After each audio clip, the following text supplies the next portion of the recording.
그는 멸시를 받아 사람들에게 버림을 받았으며 강도를 많이 겪었으며 질문을 하는 자라 마치 사람들이 그에게서 얼굴을 가리는 것 같이 멸시를 당하였고 우리도 그를 귀히 여기지 아니하였도다. 아멘.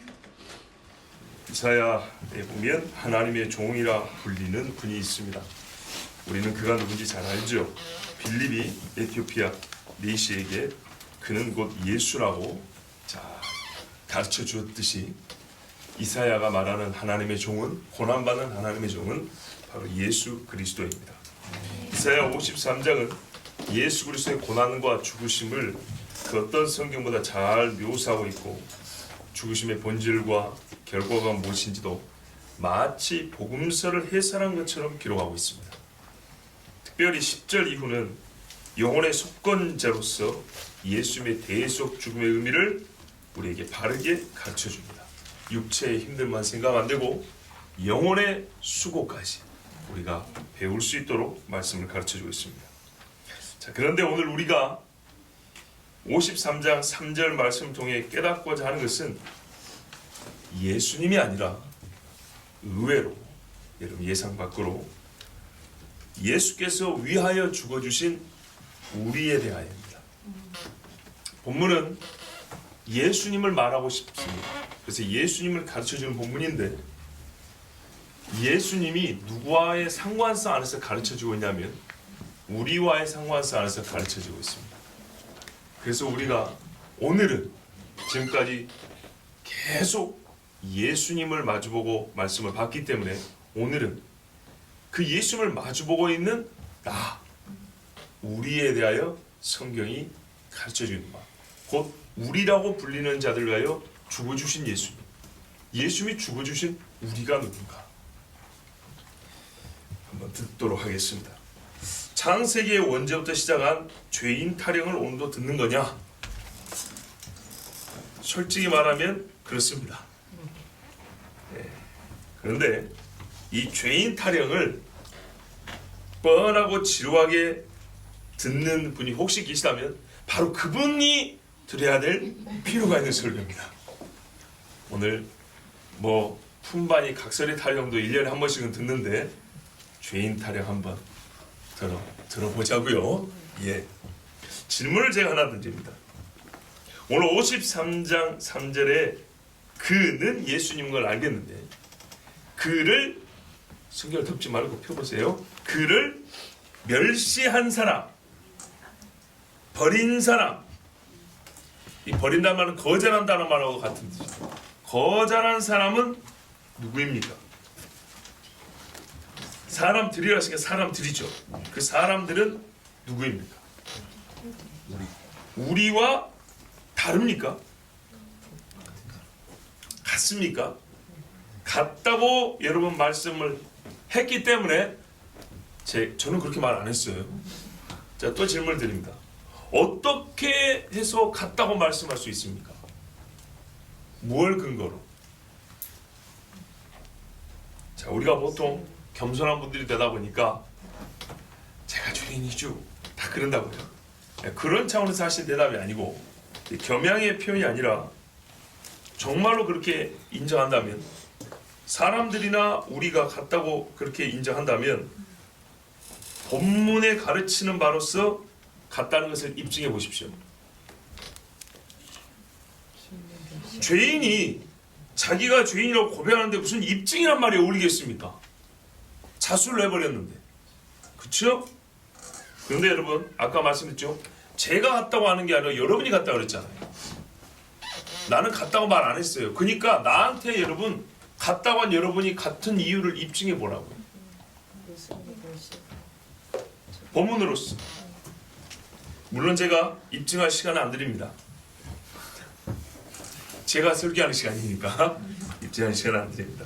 자, 그런데 이런 식으로 여러분 사고를 하시라는 얘기입니다. 제가 자꾸 질문을 던지는 것은 사고라는 겁니다. 자, 분명히 여러분은 사람들과 우리가 같다고 했습니다. 나는 질문했는데 여러분이 그렇다 했습니다. 근데 나는 아직 의문이 안 풀려서 우리가 누구냐고 지금 질문을 던졌단 말이죠. 근데 여러분은 그렇게 쉽게 같다고 했으니까 쉽게 이해가 안 되면 나한테 그거를 증명을 해보란 말입니다. 제가 설교하면서 여러분에게 이것은 그렇습니다고 증명하듯이 여러분도 목사님한테 증명을 해보라고요. 뭘로요? 본문으로. 자신 있습니까? 자신 있어요? 그럼 끝나고 한번 제 설교가 아닌 집사님 생각은 그걸로 한번 입증을 한번 해보세요. 본문으로 해야 됩니다. 자, 좋습니다. 우리의 양심이 이미 고백하고 있지만 말씀의 해석과 말씀의 말의 순리, 즉 논리에 따라서 내 양심의 고백이 맞다는 것을 스스로 입증해가는 과정도 필요합니다. 그게 좀 어렵거든요. 그렇지만 그렇게 입증해 가면서 내 스스로에게 내 말한 걸 내가 입증해 가면서 쉬운 양심의 고백이요, 점차 구조가 쫙 갖춰지고 튼튼하게 세워진 집과 같은 그렇게 내용물이 있는 양심의 고백으로 바뀝니다. 내가 뭘 고백을 했는지를 스스로 알게 됩니다.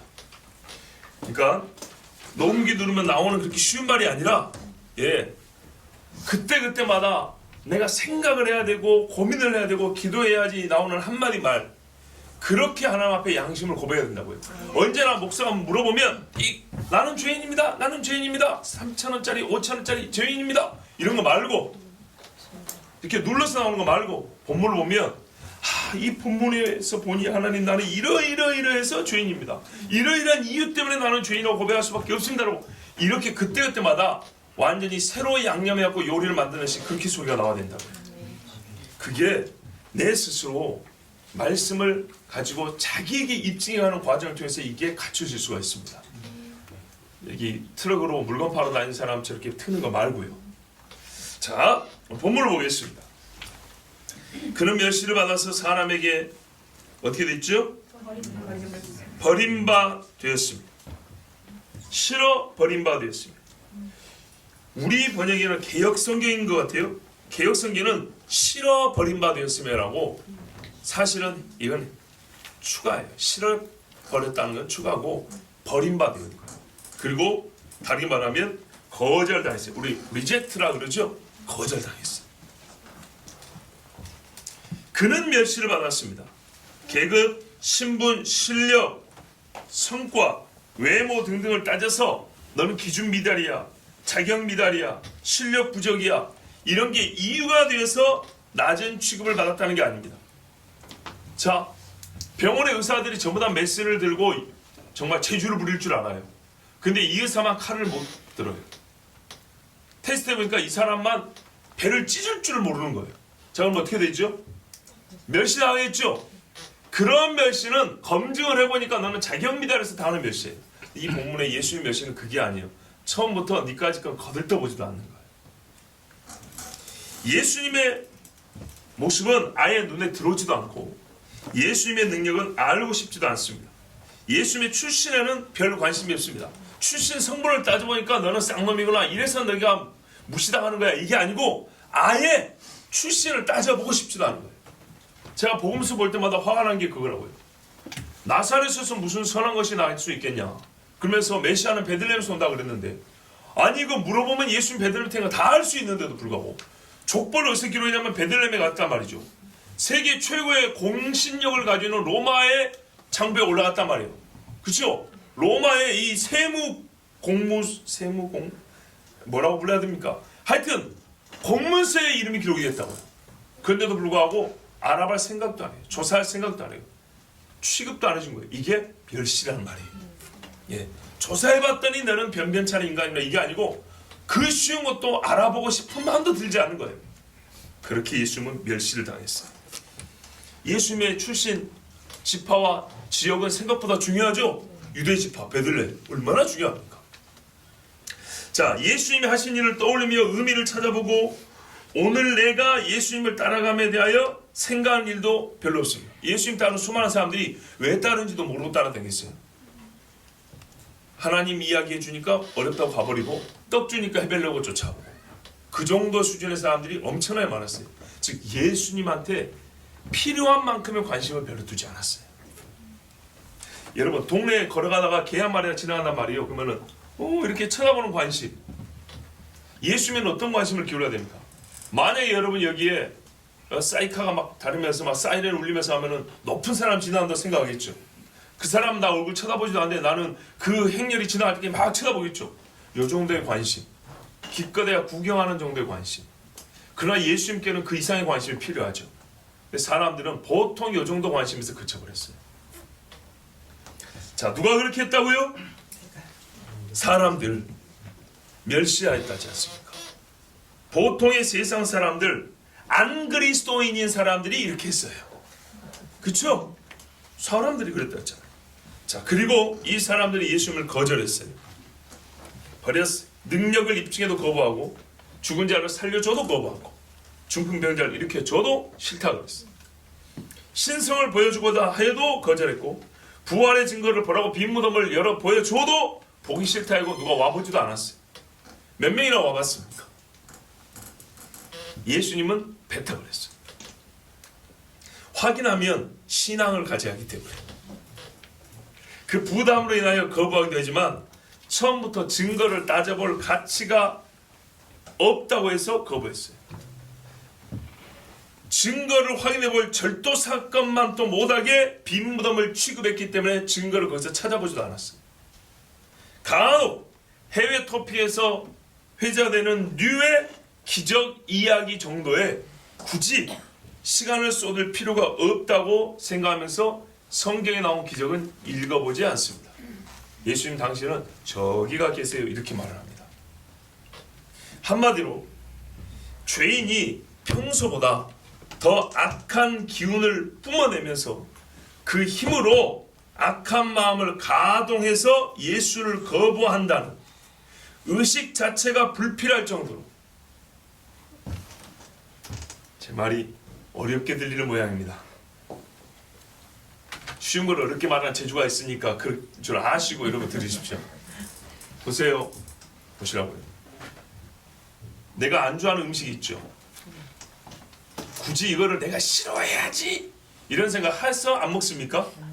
그냥 이러죠. 제 말이 그 말이라고요. 내가 악의 기운을 모아야, 왜 예수 미워해야 되니까.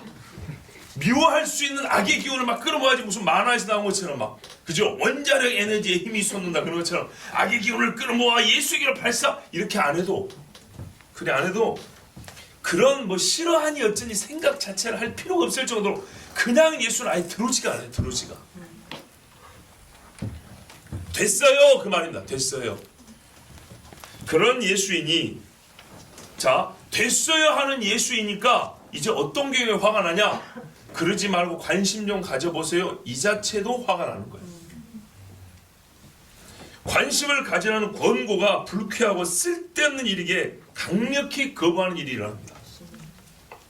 사람이 살아가는데 전혀 신경 쓸 존재나 사건이 아닌데 가장 중요한 사람이라고 그러고, 그의 행위가 제일 중요한 사건이라고 하니까 이제 그런 말을 어떻게 해요? 의지를 동원해서 거부를 합니다. 심정적 거부가 더 크게 일어납니다. 그렇죠? 집에서 제사 지내는데 예수쟁이 있단 말이에요. 저 새끼는 내한테 줘 그냥 이러는데 걔가 와가지고 제사상을 없는단 말이에요. 그때는 어떻게 돼요? 이제 감정적 분노가 솟아오르죠. 예수 그리스도를 믿는다는 사람들끼리도 지나치다 하는 경우가 이런 경우입니다. 예. 그렇게까지 예수를 신경 쓰고 살아야 하나? 이런 문제까지 예수를 들먹여야 하는가? 이래서 이렇게 하면 희한하게 예수 이야기를 안 하면 같이 교회 다니는데 손잡고 다니는 지장이 없는데, 예수를 믿는 실제에 대해서 얘기를 하면 어떻게 되냐면 이제 이 손이 떨어진다고요. 같은 예수쟁이들끼리. 이 정도면 될 것 같은데 더를 얘기하면 그때부터 희한하죠. 더 못한 내가 부끄러운 게 아니라 더 하자는 그 말에 화가 난다고. 그래서 어떻게 해요? 말은 그만 미워하는 게 아니라 더 믿어야 한다고 하는 그 예수가 괜히 싫어져 버려요. 더 멀리 두고 싶어요. 자, 그런 경험 있는 분들 계시죠? 자, 점점 증명이 되어가고 있는 것 같습니다. 간고를 많이 겪었으며 질고를 아는 자라 그랬어요. 자, 슬픔의 사람이요 고통을 잘 아는 자다 그런 말입니다. 자, 이렇게 관심을 가져야 할 이유가 없는데 관심을 두고 싶지 않을 뿐만 아니라 예수는 관심을 두고 싶지 않은 사람이기 때문에, 그러니까는요, 처음부터 관심을 기울여야 될 사람들 생각되지도 않고, 또 의식적으로 관심을 가지려면 희한하게 관심을 별로 갖고 싶지 않은데 자꾸 관심을 가지라니까 우리가 거부를 한다는 거죠. 그렇죠? 그런데요, 이 뒷부분 간고를 많이 겪었으며 질고를 하는 자라, 이 구문은 앞에 말, 그런 멸시를 받아 사람들에게 버림받았으며 의 속에 들어있는 말입니다. 자, 여기서부터 이제 진짜 앞에까지는 어려운 게 아니에요. 여기서부터 조금 어려운데요. 점심 안 드셨으니까 여러분 들으실 수 있어요. 잘 들어보세요. 사람들이 거부하고 멸시하는 다에 대한 보충 설명입니다. 그는 모든 슬픔들의 사람이요 고통의 사람이고 비통함을 아는 사람, 질고를 아는 자이기 때문에 멸시를 당한다는 얘기입니다. 자, 보세요. 그런 멸시를, 본문을 보세요. 그런 멸시를 받아 사람들이 버림을 받았다 하고 차라리 문장을 끊으세요. 멸시를 받았다. 왜냐하면은 아니지만 그가 누군지에 대한 설명이에요. 이 뒷부분은 그는 뭐냐? 슬픔의 사람, 질고를 아는 사람, 이렇게 돼 있어요. 그건 쉽게 붙이면 어떻게 되죠? 그는 슬픔의 사람이요 질고를 아는 사람이다. 우리말로 더 자연스럽게 하면 슬픔의 사람, 질고를 아는 사람인 그는 사람들에게 멸시를 당했으며 버림을 당하였다. 이런 말. 예수님은 비통함, 질고를 아셨습니다. 세상이 존재하는 동안 항상 있는 슬픔과 고통의 근원을 알고 계셨습니다. 그러나 사람들은 자기들의 죽음에 대하여도 아무것도 알지 못했습니다. 왜 죽는지를 모릅니다. 무엇이 죽음을 끌고 간지를 모릅니다. 헛된 망상의 끝이 무엇인지 아신 분이 예수님이고 죄의 싹이 얼마나 무서운지 알고 계신 분이 예수님입니다. 제자들이 주를 따름에 대하여 여러분 우리는 할렐루야죠. 따라야죠. 그렇지만 제자들이 예수님을 알수록 예수님의 어두운 말씀들, 곧 예수님의 슬픔에 공감, 동의하지 못했음을 떠올려 보십시오. 즉, 십자가 얘기를 하니까 공감이 안 돼요. 그렇죠? 이 십자가에 대해서 동의해 주지 않아요. 6월절이 가까웠을 때 향유를 붓고 울었던 마리아를 물리치고자 한 자들, 그 제자들은 오직 유일하게 비통함을 아는 예수님을 거부한 것과 같은 짓을 한 겁니다. 그 비통함을 알아야 되는데 아는 마리아만 예수님께 장례를 준비하여 향유를 부었어요. 근데 제자들이 그 여인을 거부했죠. 그렇죠? 멸시했죠. 그게 바로 예수님을 멸시한 거고 거부한 거였어요. 알량한 뭐 가지고요? 가난한 사람 구제라는 이야기를 가지고. 결국 제자들은 세상 죄를 지고 있는 예수님을 버리고 떠났습니다. 거부하였습니다. 역설적으로 예수님의 질고는 사람들이 그를 버린 이유가 되었습니다. 마치 사람들에게 얼굴을 가리고 보지 않음을 받는 자 같아서. 이 본문은 참 번역도 잘못됐는데요. 일단 이해를 하기 위해서는 이 본문을 어디에다 연결시켜야 되냐면 그는 멸시를 받아 사람들에게 버림받았다에 연결시키는 겁니다. 자, 왜냐하면 간고를 많이 겪었으며 질고를 아는 자라가 보충 설명이죠. 그러면 주 문장이 그는 멸시를 받아 사람들에게 버림을 받았다. 그리고 마치 사람들이 그에게서 얼굴을 가리는 것 같이 멸시를 당하였다. 인가요?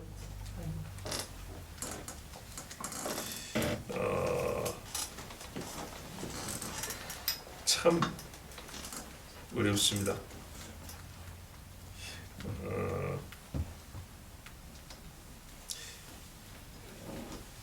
맞습니다. 두 번째 문장은 그래서 우리는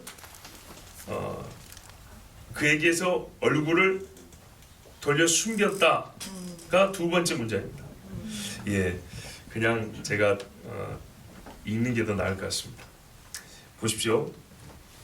예수님이 고통과 슬픔의 사람이요 질고와 비통함을 아는 사람으로서 사람들에게 멸시를 당하고 거부되어 버려졌다 그랬습니다. 그리고 그는 우리의 얼굴들이 그에게 숨겨져 있는 사람입니다. 자, 그에 대한 두 번째 중심 서술이 뭐냐면 마치 우리는 그에게 우리의 얼굴을 숨겨버린 것과 같다입니다. 우리 번역에는 마치 사람들에게 얼굴을 가리고 보지 않음을 받는 자 같다. 그러니까는 이 3절에서 두 문장이 있어요. 핵심 문장이. 하나는 그런 멸시를 받고 사람들에게 버림을 당했다. 두 번째는 마치 사람들에게 얼굴을 가리고 보지 않음을 받는 자이다. 이게 두 문장입니다. 그런데 첫 번째 문장을 보충하는 말이 그 멸시를 받은 그가 누구냐 하니까 슬픔의 사람이요 비통함을 아는 사람이다. 이것이고 두 번째 사람에게서 얼굴을 가리우고 보지 않음을 받는 자 같다. 이 말에 대한 보충 설명이 뒤에 나오는 우리도 그를 귀히 여기지 아니하였다. 이 말이 이 두 번째 문장에 대한 보충입니다. 자, 그런데 우리 번역이 문제가 됐는데 완전히 잘못됐는데요. 어디가 잘못됐냐면 마치 사람들에게 얼굴을 가리우고 보지 않음을 받는 자 같아서가 아니고요. 여기는 사람들이 아니고 우리입니다. 우리. 어떻게 번역하냐면 마치 우리는 그에게 우리의 얼굴을 숨겨버린 것과 같다. 이것이 되어야 합니다. 왜냐하면 그로부터 숨겨진 것이 뭐냐면 우리의 얼굴들이기 때문입니다. 우리 번역은 그게 전혀 나와 있지 않아요. 예, 요거는 제가 어제 우리 김하연 전사님한테 확인까지 한 겁니다. 예, 얼굴이 누구 얼굴이냐면 우리 얼굴이에요. 자, 우리 얼굴인데 그걸 누가 숨겼겠어요? 우리가 숨겼죠.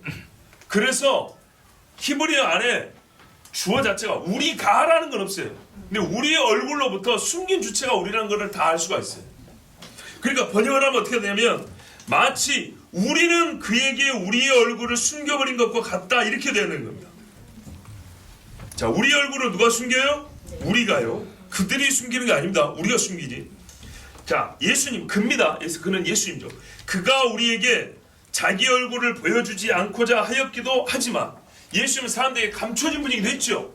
그렇지만 예수님과의 얼굴을 마주하지 않은 행위의 최종 주체는 우리입니다. 우리. 납니다. 우리가 얼굴을 숨겨버린 겁니다. 우리는 그와 대면하고자 하지 않았습니다. 이는 일부러 피한다는 어감을 가지고 있습니다. 일부러 피한다는 어감.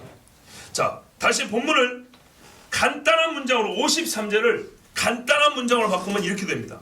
그는 사람들에게 멸시를 당하고 거부되었으며 우리는 그를 피하려는 것 같이 우리의 얼굴을 감추었다. 이러니까 정리되죠. 결국 사람들과 우리가 그에 대하여 같은 생각, 같은 태도를 가진 동일인이 됩니다. 사람들만 슬픔의 사람을 버린 것이 아니고 우리도 그를 피하여 그의 얼굴을 보지 않으려고 했습니다. 그러면 정말 중요한 질문이 발생합니다. 그들과 우리가 같다는 것이 거의 지금 증명되어 가고 있는데 그 같은 우리는 누굽니까? 그들과 같다라는 것을 지금 증명해가는 과정이었지 우리가 누구냐는 것은 직접 물어보진 않았습니다. 우리가 누굽니까? 자, 이걸 조금 더 말씀드리면 밝혀질 겁니다. 멸시를 당하였고 우리도 그를 귀히 여기지 아니하였도다 그랬습니다. 그는 멸시를 당하였고 우리는 그를 귀히 여기지 아니하였도다. 이 마지막 구문은 우리가 그에게서 우리 얼굴을 숨겼다의 보충입니다. 숨겼다는 말의 진의를 가르쳐주는 겁니다. 예, 그렇죠. 마치 우리도 그에게서 우리 얼굴을 숨겼다 그랬죠. 숨겼다는 말이 무슨 말이지? 를 가르쳐주는 말인데 우리가 얼굴을 예수에게 숨김으로써 그는 멸시를 당하였고 우리는 그를 귀하게 가치 있게 여기지 않았다. 무슨 말입니까? 우리가 예수에게 얼굴을 숨김으로써 그를 멸시했다는 얘기입니다. 그러니까 우리는 그에게서 얼굴을 숨겼는데요. 이게 무슨 뜻이냐면 그를 멸시했다는, 그를 멸시한다는 우리 마음의 표현이었다는 겁니다. 그를 멸시하는 우리의 마음이 그를 피하는 얼굴로부터 드러났다는 얘기입니다. 자, 전체적으로 본문을 쉽게 정리하여 말하면 이렇게 번역이 됩니다. 슬픔의 사람, 비통함을 아는 사람, 그는 멸시를 당하고 사람들에게 거부되었다. 그리고 우리도 그를 존귀히 여기지 않으며 멸시하였으니 마치 그를 피하려는 것 같이 우리 얼굴을 숨겼다. 자, 이해되죠? 아주 이해돼 버리죠? 예. 그러나 여러분, 제가 다른 구문에 비해서 마지막 구문은 해석을 길게 충분히 하지 않았습니다. 이는 본문이 논리적으로 정리되고 그에 따라서 사실관계 파악이 바로 된 후에 이 마지막 부분, 뭐죠? 우리도 그를 귀히 여기지 아니하였도다, 우리가 그를 멸시하였도다를 푸는 것이 훨씬 더 이해하기 쉽게 펼쳐지기 때문입니다. 자, 이제 이 말씀 안에 담겨진 중요한 사실을 말의 이치에 따라 한번 또 찾아보겠습니다. 이 마지막 부분, 사람들이 예수님을 멸시하고 버린 이유는 그가 슬픔의 사람이요 질고와 비통함을 아는 자이기 때문입니다. 맞죠? 예, 상반절이 말해주는 게 그거죠. 우리 역시 우리 얼굴을 그에게 숨김으로써 그를 멸시했습니다. 맞죠? 우리는 하나님께서 정말 하고 싶은 말씀이 있지만 그것을 숨기고 있음을 깨달아야 합니다. 본문 안에. 본문은 우리가 그를 멸시하는 방식과 행위 양태는 기술하고 있지만 우리가 그를 피하는 이유, 멸시하는 이유는 말해주지 않습니다. 잘 보세요. 전반부에 사람들이 그를 멸시하고 버립니다. 왜? 그가 슬픔의 사람이고 인생의 비통함을, 이 질고를 아는 사람이기 때문에 이게 그를 설명하는 말이에요. 그런 그이기 때문에 멸시했어요. 알겠죠? 근데 우리는 그를 멸시했어요. 어떻게? 피함으로써 그를 멸시하고 존귀히 여기지 않았어요. 앞부분에는 행위 양태가 나와 있지 않아요.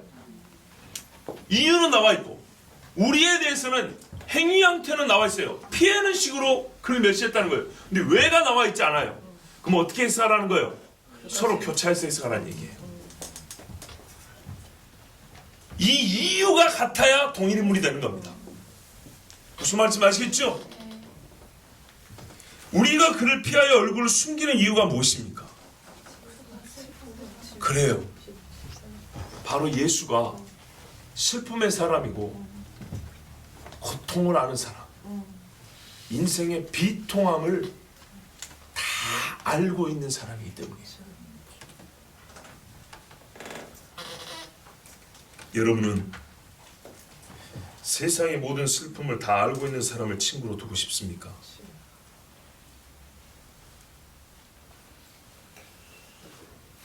유머 있는 사람은 어디서나 환영받지만 울고 사는 사람, 근심 어린 얼굴로 세상 짐을 다 가지고 있는 사람을 가까이 하고 싶은 사람은 없습니다. 혹시 성경에서 예수님이 웃으셨다는 말을 본 적이 있습니까? 수많은 신학자와 작가들이 예수님을 유쾌한 웃음을 가진 분, 온화하고 밝은 미소를 언제나 잃지 않는 분으로 묘사해서 그림이든 글이든 세상을 향해 기독교 이미지 마케팅을 하지만 성경은 전혀 다르게 말합니다. 대중이 상상하는 미소 띤 얼굴의 예수 그림들은 우리 스스로 위안과 평안을 얻고자 하여 만들어낸 예수님 상입니다. 그는 슬퍼하셨으며 분노하셨고 우셨습니다. 나는 성경에서 이런 말밖에 못 읽었습니다. 여러분, 있는 것은 상상을 하기 싫어하고 없는 것은 왜 이렇게 상상을 잘합니까? 예수님 웃으셨다는 말 본 적 있습니까? 그런데 기록 안 됐어도 했을 것 같죠. 그럼 여러분 살면서 예수님이 이와 같은 경우에는 주께서 크게 웃으셨다라는 말 한 번이라도 기록해 둔 게 옳지 않습니까? 균형 잡히게 말이죠. 근데 분노하고 우셨다는 이야기만 기록해 놨습니다. 단적인 예를 들어볼까요? 절기에 저 멀리서 오는 순례자들이 얼마나 기쁘게 노래를 부르고 올라갑니까? 그날 하하하 그래 너희가 나를 한번 웃어주면 좋잖아요. 근데 걷다 대고 물어버린 분이 예수님입니다.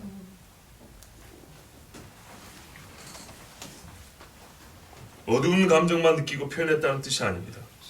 예수님은 사람들이 느끼지 못하는 슬픔을 가지고 있었습니다. 예수님은 영이 죽은 것과 죽음의 권세 가진 마귀의 행사를 다 알고 계셨습니다. 동명을 가진 사람이 많아요.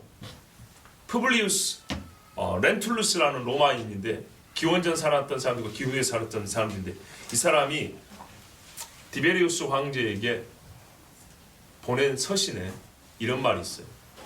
그는 결코 웃는 모습을 보이지 않았습니다. 남아있는 기록입니다.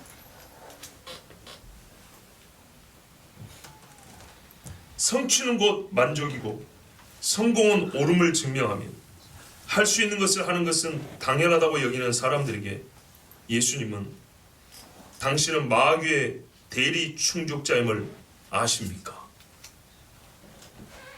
부정을 덮은 성공의 장막을 들춰내십시오.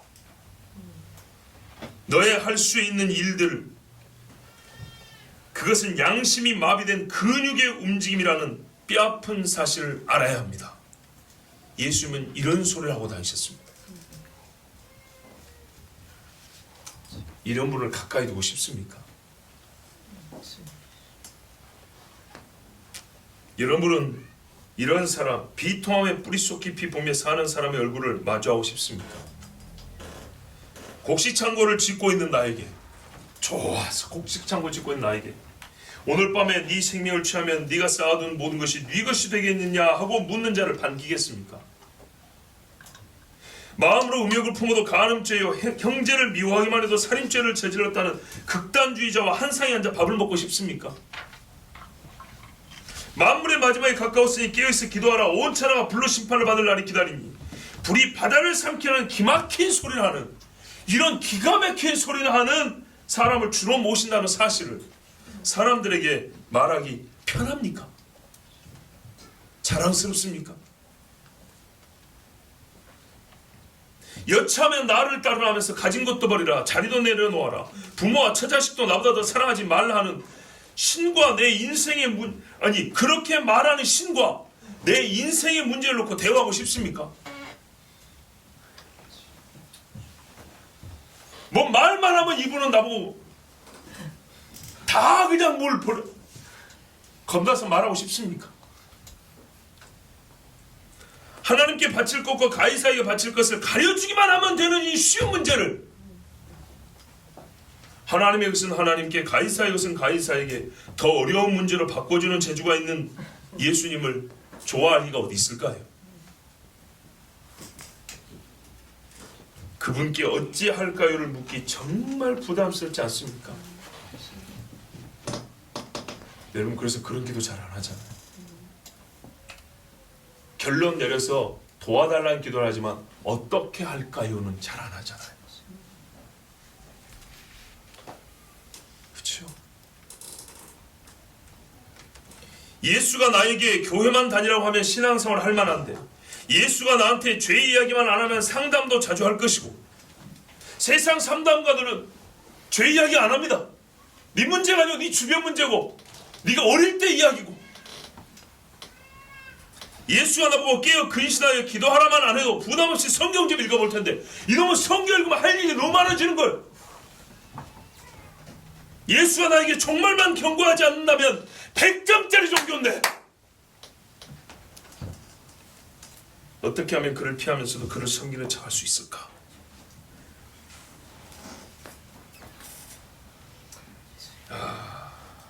이제 알았어요.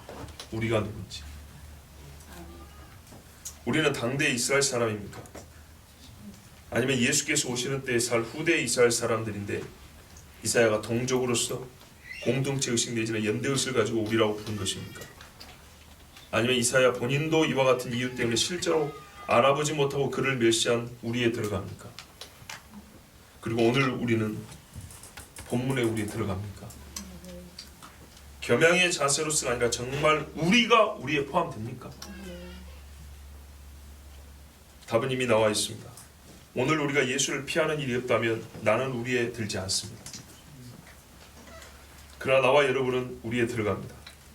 이어진 말씀 4절 6절에 우리가 전부 오늘 우리가 맞다면 3절에 우리도 우리입니다. 예수가 죽어준 자가 누굽니까? 그를 멸시한 사람입니다. 예수가 대신 채찍에 맞아준 자가 누굽니까?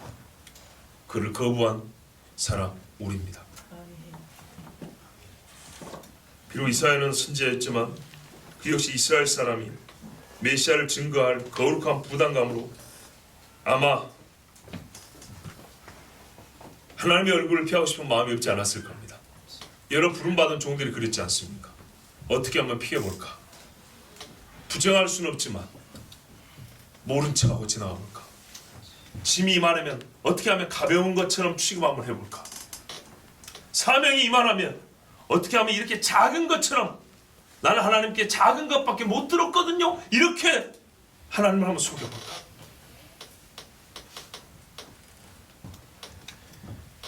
유다와 열방을 향한 무서운 심판 뒤에 앞에 보면 이사야가 외친 심판의 경고가 얼마나 무겁고 무섭습니까?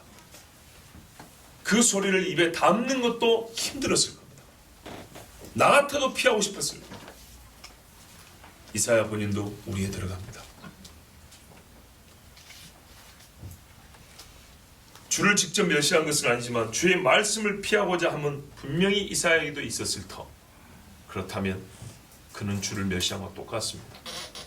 엘리야가 이세벨의 얼굴을 피해 호렙산으로 광야로 도망갔습니다. 동시에 그것은 하나님의 피한 것과 같습니다. 이세벨이 하나님이 아니라 하나님이 이세벨 앞에 있으라고 그랬잖아요. 그래서 네가 왜 여기 있냐고 하나님 물어보지 않습니까? 이제 우리가 누군지 밝혀졌지요. 그런데 아직 한 가지가 남아 있습니다.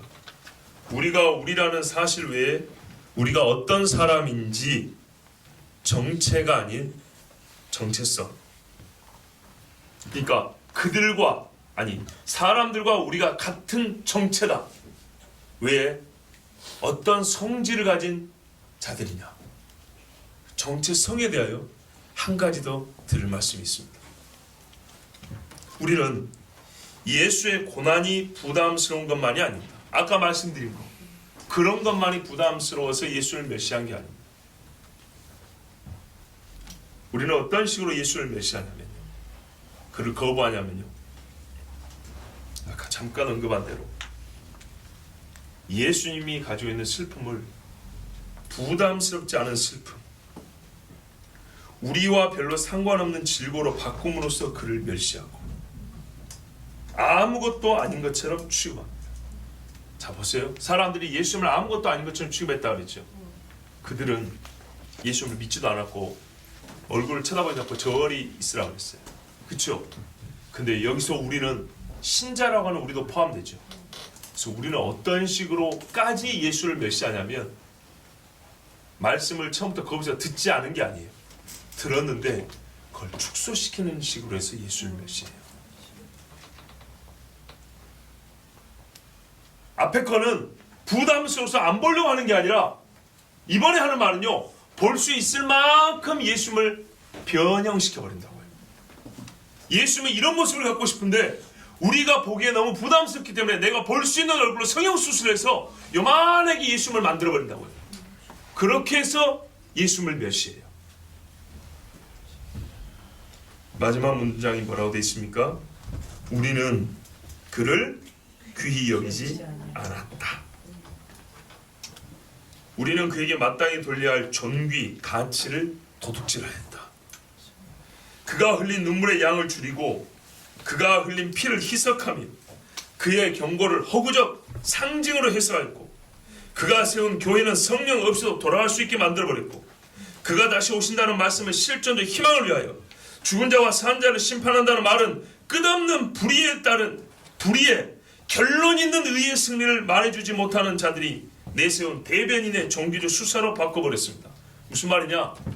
이 땅에서 아무리 불의를 해결한다 해서 인간은 전혀 해결을 못하거든요.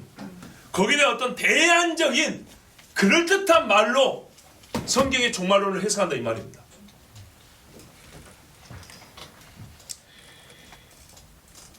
여러분, 교회가 소수자를 멸시합니까?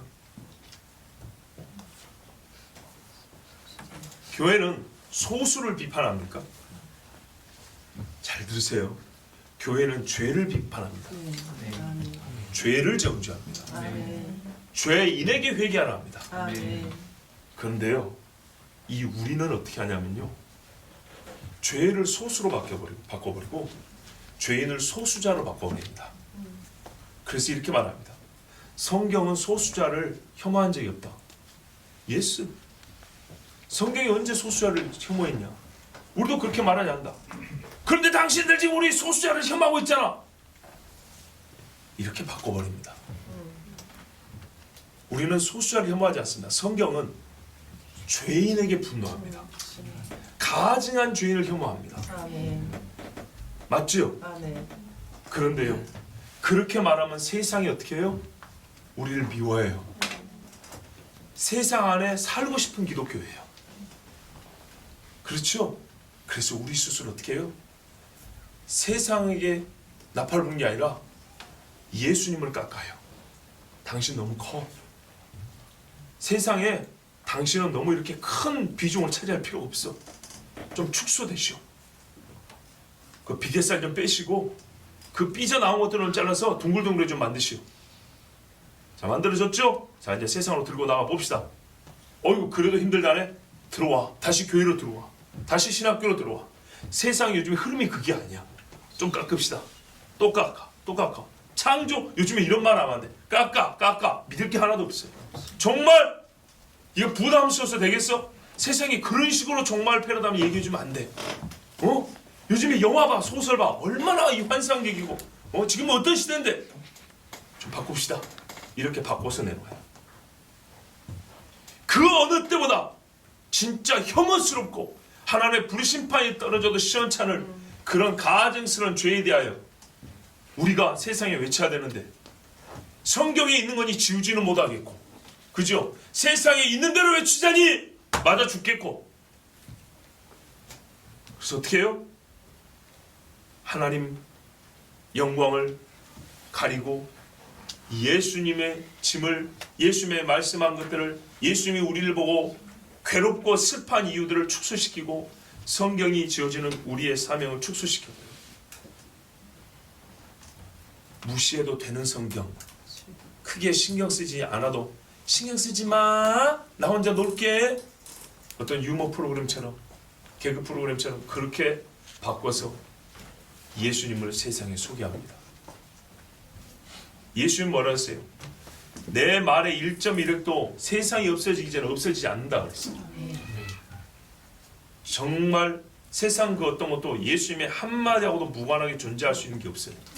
그런데 우리는 어떤 것은 기독교 영역파, 어떤 것은 성경이 말해주지 않는 거기 때문에 우리가 임의로 해도 되는 거, 어떤 것은 시대가 바뀌었기 때문에 굳이 그렇게 해석하여 적용할 필요가 없는 것, 이렇게 다 바꿔버립니다. 우리가 다시 개념 정의를 내립니다. 대표적인 게 아까 그거예요. 제가 이걸 어디서 여러분 지금 혹시나 이게 유튜브 올라가면 쓸데없는 고소고발 때문에 소란스러울까 봐 제가 말 안 하는 거예요. 우리나라에 기독교 연합 조직들이 여러 개 있습니다. 그 중에 아주 대표적인 조직의 총무가 성명 담화를 발표했는데, 엊그저께 선거 끝났죠? 정치와 종교 분리하자고 난리 나더니 왜 이렇게 정치와 관여를 하고 싶은지 모르겠어요. 이번 국회에 바란다 하면서 하나! 이러면서 성명서를 쫙 펴냈어요. 거기에 나온 말이에요. 뭐라고 말했냐? 차별금지법 제정은 더 이상 미룰 수 없는 당면 과제이자 주여. 인권 선진국으로 나가는 필수 요건이다. 서울대학교 최대권 교수인가요? 헌법 교수예요. 이분이 그랬어요. 헌법에 보장된 헌법 11조가 말하는 것만 가지고도 우리는 차별을 금지하고 필요한 인권 보장 다 하고 산다. 여러분 솔직히 말해서 차별금지법은 뭡니까? 기독교 차별하지 말고 우리 예수 믿게 납도 그 말입니까? 아니죠. 아니죠. 엄밀히 말하면 무슨 말이에요? 예, 기독교만 차별하겠다는 뜻이죠. 솔직히 말하면. 그런데 기독교 목사가 뭐라고 말해요? 인권 선진국으로는 필수 요건이기 때문에 차별금지법 만들어야 된다. 주여. 국회에다가 21대 국회에 요구하노니 차별금지법 만들어주세요 그럽니다. 자, 그러면 걱정합니다. 말한 당신이 먼저 잡혀갈 텐데 그러지 않습니다. 왜요? 이 사람은 벌써 성경을 축소시켜놨기 때문에, 부담 없는 예수를 만들어놨기 때문에. 뭔 말이 이해가 됩니까?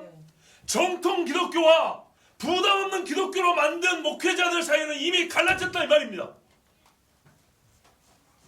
부담 없는 기독교를 만든 사람들은 차별금지법보다 더 심한 거 만들어도 아무 문제가 없어요. 왜요? 세상이 좋아하는 대로 성경 다 해석할 준비 다 해놨으니까. 세상의 입맛에 맞게 설교문 다 작성해놨기 때문에 걱정할 게 없어요. 벌금 낼 일도 없고 잡혀갈 일도 없어요.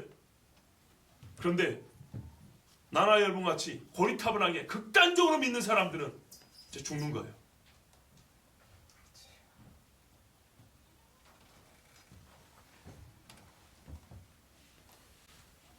제21대 국회는 온전한 차별금지법 제정에 앞장섬으로써 소수라는 이유로 그 존재를 무시하는 혐오와 차별을 넘어 환대와 평등의 사회를 만들어가는 일에 박차를 가하기 바란다. 무지하게 강한 표현이에요. 그죠? 박차를 가한다는 말은 여러분 가을 대운동회 때도 안 써요. 박차가 뭔 말인지 아세요? 달리는 말에게 이 쇠 쟁미를 박아가지고 치는 거예요. 더 세게 달리라고. 살까지 찢어지게. 여러분, 소수라는 이유로 그 존재를 무시하는 혐오, 차별, 당신들은 할지 모르지만 교회는 그런 적 없어요. 교회는 소수라고 그런 적 없어요. 여러분 우리 회의할 때도 보세요. 한 사람에게는 우리가 제가 그렇게 쉽게 무시하던가요? 아니죠. 이미 이 사람들은 어떤 프레임입니까? 죄인을 소수자로 바꿔놨어요. 그러면 딱 맞아떨어지죠. 그죠? 성경을 믿는 기독교인들만 동성애자 당신들 죄인이에요. 이렇게 말한다고요. 예? 간통하는 사람들, 우리 형법에서는 간통죄 없어졌지만 당신들은 죄예요. 성경에 말한 죄입니다. 이렇게 말하는 사람들만 이제 이 법에 의해서 잡혀가고 벌금 내고 옥살을 해야 됩니다. 그런데 성경이 그리 가르치는데도 왜 이 사람은 목사인데도 이렇게 말할 수 있을까요? 바로 그거죠. 부담 없는 예수로 만들어놨기 때문에. 예수님 전혀 이 세상 슬퍼할 이유가 없는데 왜 그렇게 우셨습니까? 저 화려하게 지은 성전을 보고 왜 우셨습니까? 저 삐까뻔쩍한 이 교회당 건물을 보고 예수님이 왜 슬퍼하십니까? 조금만 시간을 더 주시면 우리가 이 땅을 기독교 나라로 만들어 줄 텐데 왜 주님이 그렇게 급하십니까? 무슨 기독교 나라요? 모든 죄인들이 다 허용되는 그런 기독교 나라요? 기독교의 이름으로 당신들은 다 용서받았습니다라고 선포하는 그런 기독교 나라요? 우리는 그를 가치 있게 여기지 아니하였도다. 예수님이 가지고 있는 가치, 예수님이 말씀하신 그 말씀의 무게를 그대로 보려고 하니 심히 부담스러워서 얼굴을 피하였어요. 그렇죠. 이 사람들은 그런 게 아니고 아까 우리도 그랬죠. 제가 먼저 우리 이야기 했잖아요. 맨날 우울한 이야기만 하는 그분에게 상담을 받으러 가겠냐고요. 네 거 다 내오라는 그분에게 어찌할 거예요? 물어보겠냐고요. 안 물어보죠. 그래서 여러분 남 비판할 것 없이 우리도 성경 보고 싶은데 보잖아요. 오늘의 설교 시간에는 은혜가 돼서 얼굴이 한 방만 해지고 내일의 설교에는 내가 마음에 안 드는 얘기를 하기 때문에 얼굴을 들지 못하고 예배 끝나고 목사하고 인사하기가 불편하고 바로 우리가 주님을 멸시하고 있잖아요. 부담 없는 예수. 각기 영역만 다르고 주제만 다를 뿐이지, 기호가 서로가 다를 뿐이지, 그 비중이 약간 다를 뿐이지, 전부 다 그러고 있잖아요. 레위야, 나를 따르라니까는 어떻게 했다고요? 세관에서 자기의 보던 것을, 여러분 로마의 공직입니다. 로마의 공직. 이걸 놓고 그 자리에 따로 나왔다고요. 모든 것을 보고 그 자리에서 중풍병자가 기적을 일으킴받고 다리가 펴져가지고 하루 한나절 예수님을 쫓아내면서 찬양을 할 줄 모르지만 일생에 예수님을 따른지는 알 수가 없지만 레위는 어떻게 됐어요? 더 큰 기적이 나왔다고요. 예수님의 말 한마디 듣고도 그 자리에서 벌떼라서 모든 걸 놓고 일생의 삶의 목적과 비전이 바뀌었단 말입니다. 그런데 그 예수님 마주치고 싶어요? 따르라 해버리면 어쩌려고. 그래서 우리도 따르라는 소리 직전까지만 들을 사람 찾잖아요. 예? 예언기도 해주는 사람도 항상 좋은 이야기, 네가 큰 성문에 서리라, 네가 많은 것을 얻으라 하는 그런 사람들 예언기도 해주는 데만 헌금 들고 쫓아가지, 회개하십시오 하는 데는 못 쫓아가잖아. 제가 하는 분들은 그래요. 왜 경고는 못 해주셨습니까? 왜 심판을 선고하지 못했습니까? 왜 회개할 소리를 안 하셨습니까? 하나님은 그런 말씀 안 주시던가요? 안 주셔가 아니라 그가 받을 수 없기 때문에 줄 수가 없었다. 대부분의 기도문을 찾아가는 분들, 대부분의 은사 있다는 분들 찾아가는 분들이 뭘 기대합니까? 적어도 칭찬 한 자리는 듣고 시작하기를 바라는 거 아닙니까? 아무리 내가 개떡같이 살아도 그래도 하나님이 너를 사랑하신다, 조금만 힘내라, 이런 소리 들어가는 거 아닙니까? 너 왜 그 떡으로 살았어? 네가 30년 은혜를 받은 게 그 모양이야? 이런 소리 들어간 사람 있습니까? 손 들어보세요. 없죠? 그래서 우리가 비성경적인 거예요. 성경에 보세요. 하나님의 선지자로서 얼마나 야단칩니까? 예? 다윗이 얼마나 잘한 일이 많습니까? 근데 한 번 잘못했다고 가가지고 네 집에 피가 끊이지 아니할 것이다, 칼이 너를 칠 것이다, 이렇게 무서운 심판을 받았어요. 그리고 실제 다윗의 집이 어떻게 됐습니까? 이게 성경이에요. 성경. 그런데 피하고 싶어요. 이거 저울에 달면 한 2-3kg 나갑니다. 그런데요, 이 기록된 말씀을 달면 이 세상이 감당을 못합니다. 이거 그대로 받아야 되는데 무겁습니다. 그래서 덜어달라 합니다. 하나님의 온전한 뜻이 에스겔에게 인분으로 떡을 구워 먹어야 온전하게 전달됩니다. 그런데 하나님, 그래도 제가 율법에 살았는데 인분을 먹어 쓰겠습니까? 소똥으로 먹으라 그랬어요. 하나님이 허용은 해줬습니다. 허락은 해줬지만 본래는 뭐라고요? 인분으로 구워 먹는다고. 말 그대로 그렇게 말이 안 되는 것을 보여줘야 됩니다. 이 세상에. 그래야 각이 됩니다. 사람들을 포함해서 사람 똥으로 떡 구워 먹는 이런 미치광이 짓까지 해야 하나님 뜻이 무엇인지 알아들을 수 있는 세상입니다. 그렇게 아버지 뜻이 전달이 된다 이 말입니다. 그렇게 미쳐 돌아가는 세상입니다. 그런데 우리는 세상이 어느 정도 정상 수준이라고 생각하기 때문에 알아먹을 수 있는 사람들 아닙니까? 이 정도면 알아듣지 않겠습니까? 이 정도면 지가 알아서 고치지 않겠습니까? 그런 식으로 설교해달기를 원하고, 그런 식으로 말씀 적당히 적용해 주기를 원합니다. 그렇게 피해갑니다.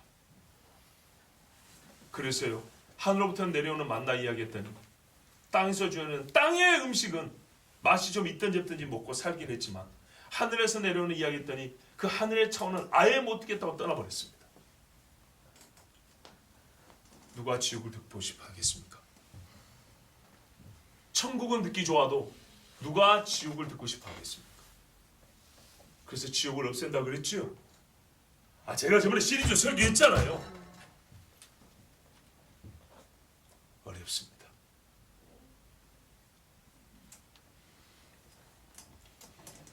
이렇게 하찮은 예수, 들을 만하고 가지고 다닐 만하고 취급할 만한 부담 없는 예수로 만들어 그를 멸시한 우리, 이미 복이라도 한 듯이 400년 가까이 전에 위대한 하나님의 종 매튜 헨리 목사는 이 본문을 이렇게 의역을 했어요. 뜻을 포함해서 해석을, 번역을 했어요. 잘 들어보세요.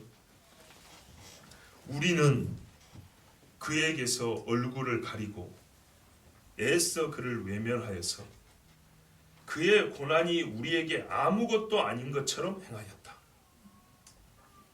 그렇지만 그가 겪은 고통과 같은 그런 고통은 결코 없었다. 우리는 그에 대하여 아무런 관심도 가지고 있지 않은 것처럼 행하였을 뿐만 아니라 그를 몹시 싫어하고 혐오하였다. 제가 설교한 내용과 거의 같지요. 이분은 본문 자체를 이렇게 자기 나름대로 의역을 했어요. 의미적 번역을 했다 이 말이에요. 자, 여러분, 우리가 누군가? 우리가 누굽니까? 우리는 양보다 못하여 다 주를 멸시하고 주의 음성을 거부하는 사람입니다. 우리 주 예수를 가볍게 만들어버리는 자들입니다. 그를 피하여 얼굴을 숨기는 자들입니다.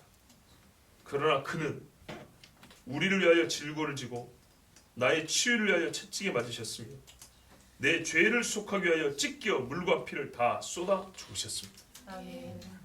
하나님 아버지 앞에서 내 얼굴을 피하여 숨지 않을 이유를, 하나님 아버지 앞에서 내가 하나님께 갔는데 예수님 저기 계세요. 나와 얼굴이 마주쳤어요. 하나님 아버지 앞에서 내 얼굴, 이 하인관의 얼굴을 피하여 숨지 않을 이유를 스스로 만들어가지고 계신 분이 예수님입니다. 아멘. 우리는 예수 피할 이유를 만드는 정신이 없는데, 되도록이면 이 십자도 좀 안 걸고 달릴 이유를 만들고 있는데, 예수는 하나님과 내가 마주하고 있을 때 하나님 앞에서 나 죄를 압니다라는 이유를 스스로 만들어 갖고 계신 분이라고요. 아멘. 그 이유를 만들기 위해서 예수님은 죽으셨어요. 아멘. 그 이유를 갖고 계시기 위하여 채찍에 맞으셨고 아멘. 사람들이 침뱉음을 당했어요. 아멘. 근데 우리는 꼭 그 반대로 합니다. 나는 그래도 주님 앞에 가서 기도하거든요. 그렇지. 누가 기도 안 한대? 내가 주님 얼굴을 구하거든요. 그렇지. 근데 너는 나를 이만하게 만들어가지고 기도하더라. 세상은 예수님을 없는 취급을 해도 우리는 예수님을 요만한 취급을 한다. 정말 중요한 문제는 예수님하고 상의를 안 한다고요. 내가 결정이 난 문제는 예수님이 딴소리하지 않도록 물어보질 않아요.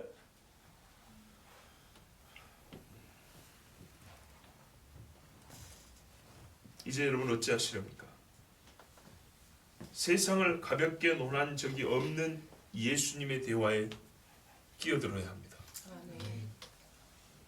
앞으로 세상 이야기할 때 예수님이 세상 앞에 지금 하고 계시는 그 대화에 멀리 있어서 관망하지 말고 끼어들어서 같이 예수님과 같은 대화를 하세요.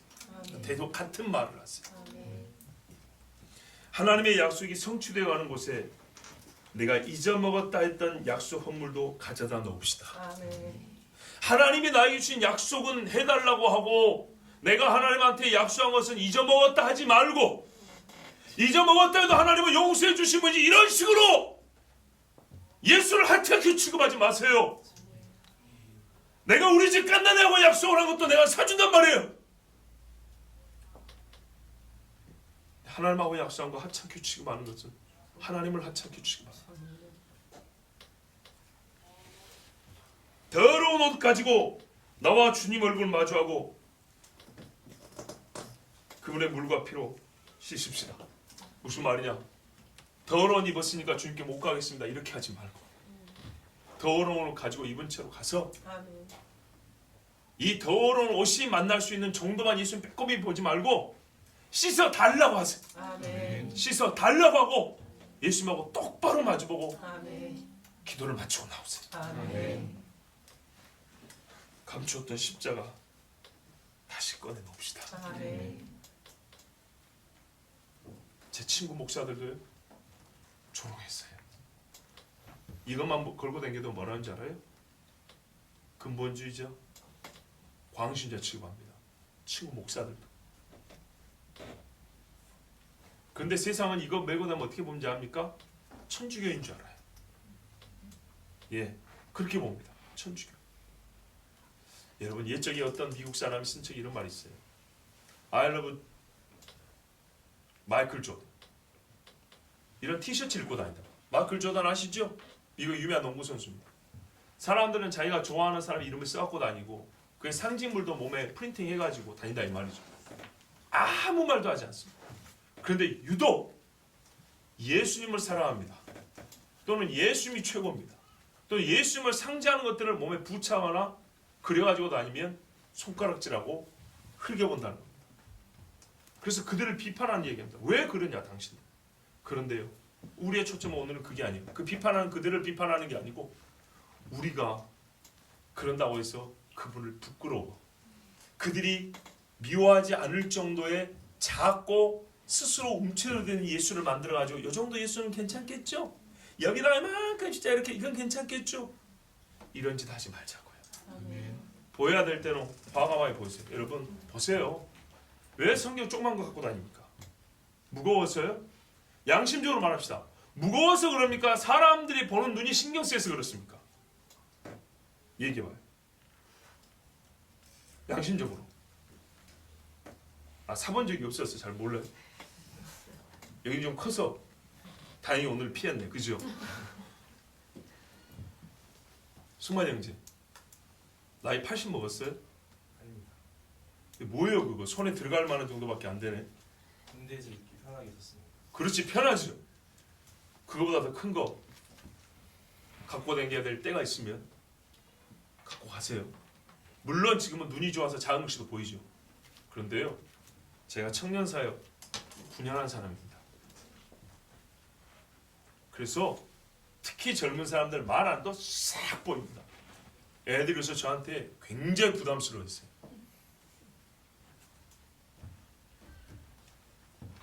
우리가 성경 들고 가는 거 창피해서 부담 들어서 가방에 넣고 다니고 교회에 놓고 다니고 조그마한 거 주머니에 넣고 다니고 그런 경우가 많이 있어요. 일부러 무겁게 하고 다니라는 얘기는 아니에요. 적어도 이렇게 하자고요. 부끄러운 생각이 들면 그때는 차라리 꺼내드세요. 그 정도 돼야 이제 우리가 예수님을 피하여 숨지 않는 겁니다. 지금까지 많이 피하여 숨었잖아요. 그죠? 양심적으로 그렇다 이 말이에요. 아닌 게 아니라 그렇잖아요. 편할 수 있는 것을 일부러 잡고 힘들게만 살자는 뜻은 아닙니다. 내가 분명히 예수 믿는 티를 내야 할 것, 예수님이 나와 함께 하시고 내가 예수님과 함께하는 사람에서 분명히 증명해야 될 것, 그럴 때에도 요만하게 만들어가지고 나 예수님 표냈습니다 하지 말자고. 예의는 지켜야 되고 상식은 통해야 되지만 숨기는 그런 예수님 만들지 말자고. 내가 숨겨서 주머니에 구겨넣는 예수님 그렇게 넣고 다니지 말자고. 특히 젊은이들, 내가 누차 말합니다. 내가 오늘 정말 이 말은 작정하는 말이에요. 당신들 말이야, 1년 반 갔다 오고 1년 갔다 왔죠. 그죠? 그것도 누구 있어요? 우리 저 뒤에 선교 준비하는 분도 있고. 그렇지, 우리 자매도 1년 갔다 왔지. 우리 형제도 선교 좀 갔다 왔죠? 온 교회는 여러분을 위해서 항상 기도해요. 그렇다고 최 집사님 가정도 그렇죠. 우리 교회 오자마자 이 가정이 어떤 가정이었더니 나중에 선교 갈 가정이 됐어요. 그랬더니 집사님의 가정을 위해서 온 교회 기도한다고. 제가 예전부터 한 얘기 있어요. 기도는 동량하는 게 아니에요. 표현을 하자면 선교비는 1,000만 원 1억 받아갈 수 있어요. 기도를 1억 원어치 가져갈 생각하지 말아요. 여러분 스스로 기도할 능력이 있어야 돼요. 자력으로는 기도할 시간을 갖지도 못한다. 자력으로는 기도할 제목도 생각이 되지 못한다. 혼자서는 예배가 안 된다. 무슨 훈련을 그렇게 받아온 게 있어요? 그런 게 어디 있어요? 우리나라는 희한하게 선교사들을 대단하게 보는 게 있습니다. 신학교 나오는 목사들은 우습죠. 예? 3년 신대원 다니는 거 우습죠. 우리 3년 내내 새벽기도 한다. 여기 선교훈련생들 여러분 새벽기도 해요 안 해? 안 하지. 경건카드 써오라 합니다. 교회 봉사 뭘 했는지 확인받아 옵니다. 여러분 합니까 안 합니까? 안 하죠. 사람이 50만원에서 70만원 80만원 받고 삽니다. 그래 여러분 직장 가지고 살려고 마음먹으면 할 수 있죠. 그죠? 그 젊은 나이에 세상에서 놀고 싶으면 다 하는데 여러분은 교회 가서는 선교사지만 밖에 나가서는 선교사는 누가 안 부르잖아. 근데 신학생은요. 학교 가면 전도사예요. 교회 가도 전도사예요. 밖에 가도 전도사예요. 소개팅 가도 전도사예요. 데이트할 때도 전도사예요. 안수 받은 분들은 군목 관련도 24살의 목사예요. 군대 가서도 목사예요. 저기 가도 목사예요. 이런 직함 가지고 살 수 있습니까? 학교 하면 그냥 성유씨지, 그지? 학교 하면 그냥 의원 학생이지, 그지? 그죠? 한 동네에서 기독교 재단이라고 선교사를 안 불러주죠? 안 불러줘요. 선교사 부담 가지고 살 필요가 없어요. 그런데 여러분, 교회 마음을 여러분 얼마나 존귀하게 여겨줍니까? 그 존귀하게 여겨진 것을 사회에서도 책임을 가지고 사란 말이에요. 나 선교 갔다 온 적 없어요. 나 1년 선교 갔다 온 사람이야. 나 저기 오지 갔다 온, 이거 교회 와서는 막 자랑스럽죠. 물론 여러분이 말을 많이 한다는 얘기는 아니에요. 그렇게 인정받아요. 근데 밖에서는요, 그 이야기 못해요. 전혀 그거하고 무관하고 상관없는 사람처럼 살아요. 그래서 동시에 그 자랑 안 했기 때문에, 그거 모르기 때문에 세상 사람과 별로 다르게 살지, 다를 바 없어도 부담이 없어. 어? 교회 때 성취 가지고 직장 할 때 성경 안 갖고 간단 말이에요. 부담 없어요. 왜 학교 할 때는 성경 못 갖고 갑니까? 하루 3끼 밥을 먹는데 그 3끼 중에 한 끼 먹어도 안 죽어요. 그런데 그 한 끼도 안 빼놓고 기도하는 사람이 어쩌다 한번 책 볼 때는 왜 기도를 못 합니까? 3일 놀고 4일째 공부할 때는 왜 기도를 못 하냐고. 무슨 말인지 이해가 됩니까? 하루에 3번이면 일주일이면 21번 아닙니까? 21번 중에 한 번 빼먹고 밥을 먹어도 양심의 가치를 느낀 사람이 신음시에서 왜 기도를 못해? 그 중요한 실험을 하는데 왜 업무를 보는데 기도를 못해? 이거 실수하면 해고당할 수도 있고 감봉이 될 수도 있는데 왜 기도를 못해? 내가 이렇게 매우 현실하고 적나라한 얘기까지 다 안 하고 싶은데 우리가 예수를 피한다는 말도 아주 그냥 교과서적이고 무감각하게 들으려고 하는 분들이 들어있어요. 내가 지금 다시 얘기를 하는 거예요. 우리가 그를 멸시했어요. 귀히 여기지 아니함으로. 부담스러운 피하는 식으로. 기독교 무슨 회의에 이 총무 한 마리 이것만이 아니라 세상에게 어울리는 사람처럼 보이기 위해서 여러 가지 우리는 재주를 부리고 살아요. 전도서에 하나님은 사람을 정결하게 지으셨으나 사람이 꾀를 낸 것이냐 그랬어요. 어디 하나님 앞에 꾀를 내려고 조금 더 수고해야 됩니다. 아멘. 조금 더 인정을 해야 됩니다. 하나님은 인정해라고요. 내 삶에 훈련 받을 때만 하나님은 내 삶의 주권자입니다. 성경 파송할 때 하나님을 위해서 살겠습니다. 그리고 무슨 놈은 운전대를 잡고 기도를 안 해. 가다가 사고 나서 꽝이면 죽고 천국이든 지옥이든 둘 중에 하나 가야 되는데